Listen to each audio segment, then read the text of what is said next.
Hello friends, स्वागत है आपका अपने यूट्यूब चैनल एसएससी हवलदार में। आशा करता हूँ आप सभी अपने स्वस्थ होंगे और अपने आगे की तैयारी अच्छे से कर रहे होंगे भाई। तो भाई, जैसा कि आप सभी को पता है कि एसएससी ने एसएससी एमटीएस और हवलदार 2025 का रिजल्ट डिक्लेयर कर दिया था। उसके बाद जो बच्चे हैं अब पीईटी पीएसटी से रिलेटेड जो हमारी डेट आनी है उसका वेट कर रहे हैं। काफ़ी सारे जोन्स की इसमें रीजन्स की हमारे इसमें डेट आ भी चुकी है। बच्चों के पास अलग अलग मेल्स भी आई हैं और कई बच्चों के पास व्हाट्सएप पे भी टेक्स्ट आया और वैसे भी टेक्स्ट मैसेज में भी उनको डाला गया है वेन्यू और उनकी जो पीईटी पीएसटी की डेट होती है वो उनके पास आ चुकी है। तो मैंने अभी 2-3 दिन पहले पीईटी पीएसटी से रिलेटेड वीडियो भी बनाई थी जिसमें फुल डिटेल्स मैंने पीईटी पीएसटी की डिटेल्स डाली थी, जिसमें पीईटी और पीएसटी से रिलेटेड सारे स्टैंडर्ड्स बताए थे कि ऐसे ऐसे होता है। जिसके ऊपर काफ़ी सारे भाइयों के मेरे पास कमेंट्स आए हैं और उनके जो जो अलग अलग डाउट्स थे वो मैंने कमेंट्स में भी समझाने की कोशिश की है। लेकिन जो बच्चे लेंदी डाउट्स पूछ रहे थे या फिर उनके डाउट्स थोड़े बड़े थे तो उनके लिए मैं ये वीडियो लेके आया हूँ। और मोस्टली जो डाउट्स रिपीटेड थे, अब हर बच्चे को एक ही डाउट बार बार बताने से बढ़िया है, उससे बढ़िया मैं आपके लिए वीडियो लेके आ गया हूँ भाई।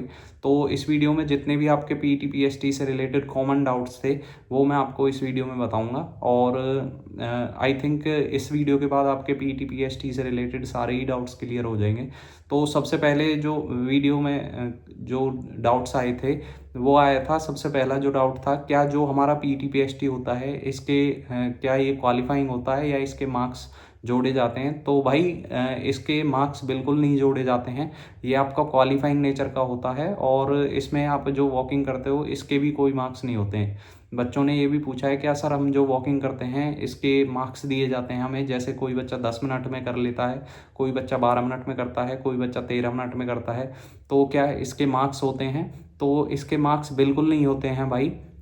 आपको बस वो 15 मिनट से पहले पहले कंप्लीट करनी है और हर हाल में कंप्लीट करनी है। अगर आप 15 मिनट के बाद करते हो तो ही आप डिस्क्वालीफाई होगे। बाकी आप 9 मिनट में कर दो, 10 मिनट में कर दो, 12 मिनट में कर दो, 13 मिनट में कर दो, उससे एसएससी को कोई मतलब नहीं है। बस 15 मिनट से आपकी पहले कंप्लीट होनी चाहिए। दूसरा जो इसमें हमारा आया है, क्या हमें जो वॉकिंग है उसके मार्क्स जुड़ेंगे हमारे जो फाइनल रिजल्ट होता है? तो उसके मार्क्स भाई फाइनल में नहीं जुड़ते हैं। आप अपना आराम से करिए, अपना पीईटी पीएसटी है या फिर जो वॉकिंग आप बोलते हैं, तो आप आराम से अपनी तैयारी करिए और कोशिश करिए कि 15 मिनट से पहले पहले आप अपनी पूरी कर दें इसको। दूसरा जो हमारे पास कमेंट आया है वो आया है, क्या क्या सर वॉच अलाउड होती है? तो भाई वॉच अलाउड होती है, एसएससी को इसमें कोई दिक्कत नहीं होती। लेकिन कई जगह पर जो हमारे पीटी पीएसटी होते हैं तो वहाँ पर हमारी चिप लगा दी जाती हैं या हमारे हाथ में लगा दी जाती हैं या पैर में। तो वो चिप फिर जब आप वॉच लेके भागते हो या वॉकिंग करते हो, वॉकिंग में फिर वो दिक्कत दे देती है कई बार जो वॉच होती है, तो उससे आपकी मेज़र नहीं होती। वैसे अगर चिप बाय चिप होता है तो कोशिश करें कि वॉच ना पहन के जाएं। अगर नॉर्मली फिजिकली आपका चेक हो रहा है वीडियोग्राफी से तो आप फिर अपनी वॉच पहन के जा सकते हो, उसमें फिर कोई दिक्कत नहीं है भाई। थर्ड जो कमेंट आया है, चेस्ट से रिलेटेड काफ़ी सारे भाइयों के कमेंट्स आए हैं। तो चेस्ट के लिए मैंने 2-3 कमेंट्स जो मेजर थे या फिर कॉमन पूछे गए थे बच्चों के द्वारा वो मैंने ले लिए हैं। और दूसरा वेट से रिलेटेड सबसे ज़्यादा कमेंट आए हैं। एक बच्ची का कमेंट आया था कि सर मेरा वेट बहुत कम है, तो क्या कम 48 केजी से कम पर एक्सेप्ट किया जाता है? अगर देखो आधा पौना केजी कम है तो उसमें फिर कोई दिक्कत नहीं है। बाकी अगर ज़्यादा ही कम है, 2-3 किलो भी कम है, तो भाई फिर दिक्कत वाली बात आ जाती है लड़कियों के लिए। तो अपना कोशिश करें कि थोड़ा सा खाना पीना ठीक रखें और थोड़ा सा डाइट ठीक लें जिससे आपका वेट गेन हो। जैसे बनाना शेक हो जाता है तो उससे वेट गेन अच्छा हो जाता है। तो मॉर्निंग में कोशिश करें कि बनाना शेक लें जो लड़कियां हैं, तो उससे भी आपका वेट, आपको जिसका भी 1-1.5 किलो कम है तो वो इंक्रीज़ हो जाएगा फिर आपका। और अपनी एक्सरसाइज पर्टिकुलरली जो आपका वेट गेन करने की होती हैं वो आप कर सकते हैं, तो उससे भी आपका वेट इंक्रीज़ होता है। तो जो और कमेंट आया है मेल्स का वो चेस्ट के रिगार्डिंग आया है। जैसे कि एक भाई ने पूछा है, चेस्ट क्या चेस्ट सबकी एक साथ ली जाती है या अलग अलग ली जाती है? यानी कि एक साथ मेज़र करी जाती है या सबकी अलग अलग मेज़र करी जाती है? तो होता क्या है, जैसे हमारे टाइम पे अगर मैं अपना ही एक्सपीरियंस आपको शेयर करूं तो पहले बुलाते हैं वो एडमिट कार्ड और वो चेक करते हैं आपकी आईडी जो होती है और आपका जो फ़ोटो है वो चेक करते हैं भाई, पासपोर्ट साइज़ एक। तो वो चेक करने के बाद हमें अंदर बुला लेते हैं फिर। जो ग्राउंड था हमारा, ग्राउंड में हुआ था बेसिकली, तो ग्राउंड में हमें अंदर भेज दिया था। उसमें ही एक साइड जो हाइट मेज़र की जा रही थी और दूसरी साइड में हमारा एक चेस्ट मेज़र कर रहा था। तो पहले हमारी हाइट मेज़र की थी।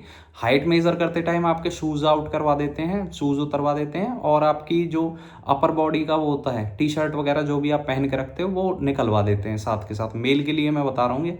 तो आपकी टी शर्ट वगैरह निकलवा के और शूज़ निकलवा के उसके बाद आपको पहले हाइट की जाएगी। सेकंड, जैसे जैसे एक एक बच्चा हाइट के लिए निकलता जाता है, हाइट के बाद फिर वो चेस्ट मेज़र करते हैं।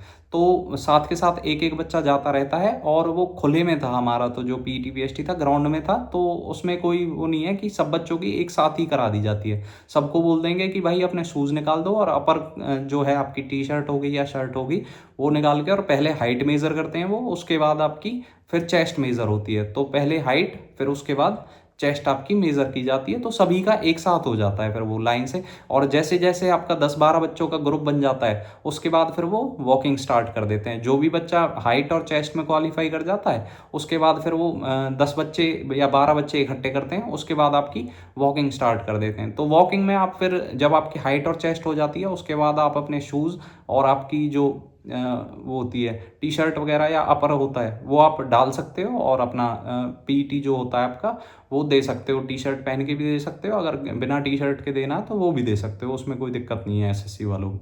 उसके बाद अगर हम बात करें जो सबसे ज़्यादा कमेंट आया है, तीसरा जो कमेंट है, तो वो आया है पीईटी पीएसटी में ओवरवेट का कोई इशू है क्या मेल के लिए और फीमेल के लिए। तो भाई मिनिमम वेट का है वो फीमेल के लिए है बस, मेल के लिए मिनिमम वेट का भी नहीं रखा गया है, और ओवरवेट का तो कोई इशू ही नहीं है। जैसे मैंने पहले भी बताया था, मेरे साथ में एक बच्चा पीईटी पीएसटी देने गया था जिस टाइम पे मेरा हुआ था, तो उसका हाइट थी उसकी कम से कम भी 5'8", 5'9", और उसका वेट 110 केजी था। तो उस जब उसने भी भाई पीईटी पीएसटी क्वालिफाई कर लिया, तो सोचिए 110 केजी वेट बहुत ज़्यादा हो जाता है। अगर मैं अपनी ही बात करूँ तो मेरी हाइट 6 फीट है और मेरा जो वेट है वो 88 केजी है।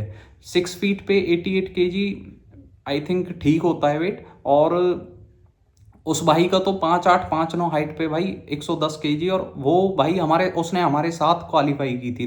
जो वॉकिंग होती है हमारी, उसने 14 मिनट 54 सेकंड में वो कंप्लीट कर ली थी वॉकिंग अपनी।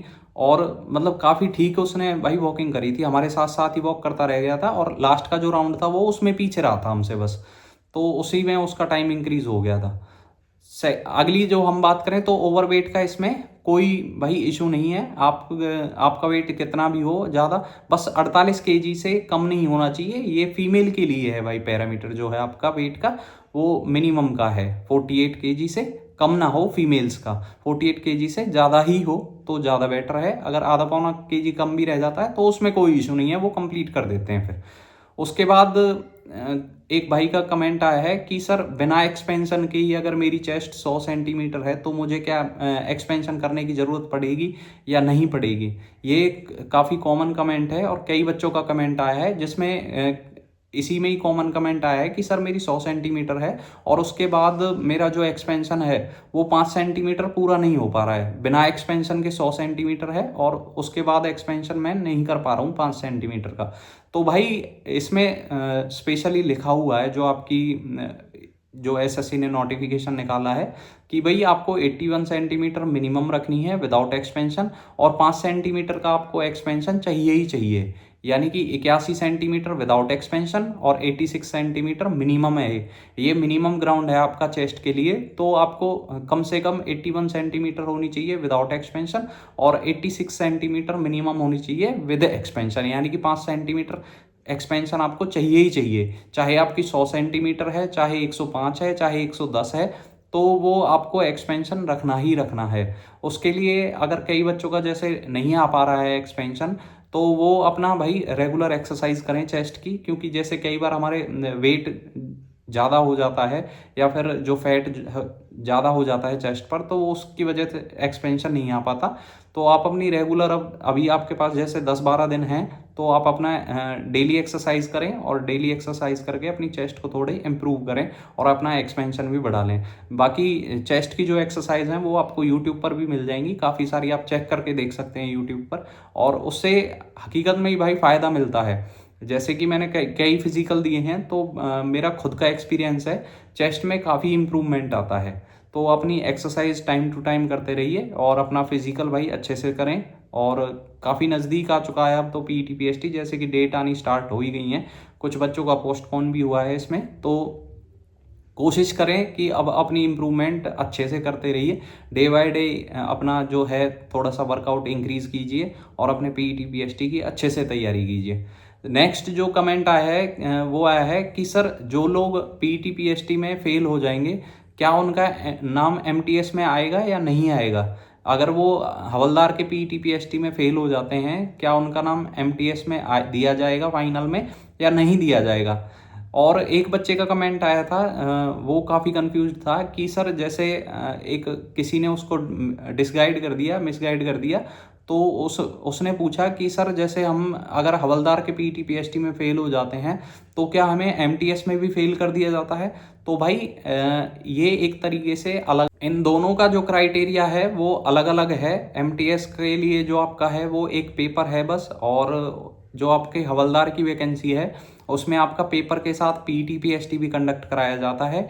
तो एक तरह से रिजल्ट के टाइम पे इन दोनों को एक जगह लिया जाता है, बाकी इनका सिलेक्शन प्रोसेस दोनों का अलग हो जाता है एक तरीके से, जिसमें हवलदार के लिए पीईटी पीएसटी होता है और एमटीएस के लिए आपका कोई पीईटी पीएसटी कंडक्ट नहीं कराया जाता है। तो इसमें आप क्लियर रहिए, अपने माइंड में क्लियर रखिए कि आपका जो सिलेक्शन होना है, आप पीईटी पीएसटी जो दे रहे हो ये हवलदार के लिए दे रहे हो। अगर आपने प्रेफरेंस में एमटीएस भरा है और आप पीईटी पीएसटी में फेल भी हो जाते हैं, तो फिर भी आपको क्या है कि आपको एमटीएस वाली पोस्ट आपकी रिजर्व रहेगी, उसमें कोई दिक्कत नहीं आएगी। अगर आपके कट ऑफ मार्क्स एमटीएस की कट ऑफ से ज़्यादा जाते हैं और आप हवलदार के पीईटी पीएसटी में फेल हो जाते हैं, तो आपका सिलेक्शन भाई एमटीएस में ज़रूर हो जाएगा।